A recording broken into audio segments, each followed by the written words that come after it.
British Prime Minister Keir Starmer has announced plans to move forward with a Gaza food airdrop. His office confirmed discussions with French President Emmanuel Macron and German Chancellor Merz. The plan will work with partners including Jordan to deliver essential aid and evacuate sick children needing medical care. Starmer emphasised the urgency of the humanitarian crisis, agreeing with Macron and Merz that robust ceasefire plans are crucial for lasting peace. This follows global outrage over rising starvation in Gaza. Aid has been restricted due to Israel's blockade amid the ongoing conflict with Hamas. We're now joined by Yossi Kapawassa, who is an Israeli intelligence and security expert. He joins us live from Tel Aviv. Yossi, thank you very much for joining us. Pleasure having you on the program. I just want to first raise some certain issues that have been faced in the past. Israel is now allowing aid to be dropped from planes into the Gaza Strip. However, history tells us that previous airdrops in 2024 led to fatalities, including 5 were killed by failed parachutes and others drowning trying to receive packages from the sea.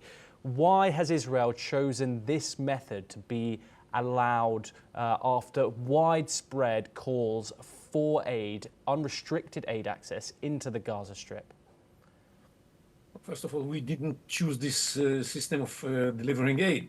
We much prefer to deliver aid by trucks. And we don't think this is that necessary to drop them from the air. This was a request of the British and other countries, and we have acquiesced to this request, but it's not that we asked for that.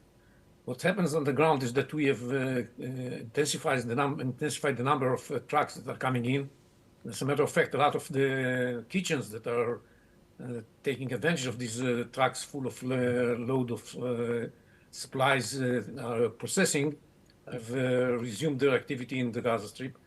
And I don't think that the aid drops is so necessary. But okay, if somebody wants to show that they are doing something extraordinary, let them do that.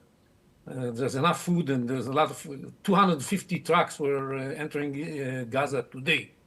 It's a huge number, and there are so many trucks that are still waiting to be delivered to the Gazan population that there's no shortage of food. The problem is with the distribution, not with the amount of food available. Yossi, that contradicts certain reports that are coming out of the region that we're getting reports of catastrophic hunger and deaths of malnutrition from the region on a daily basis now. Around 9%, the UN reports, of children people under the age of 18 are at risk of dying of malnutrition in the Gaza Strip. What does Israel say about that?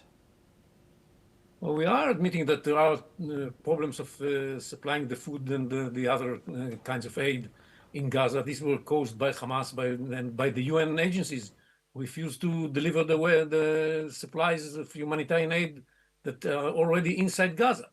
And that's in part of their malfunctioning, and part of it is because they want to protest against the efforts of Israel to supply aid directly to the population, not through the UN agencies or through the Hamas that controls the UN agencies.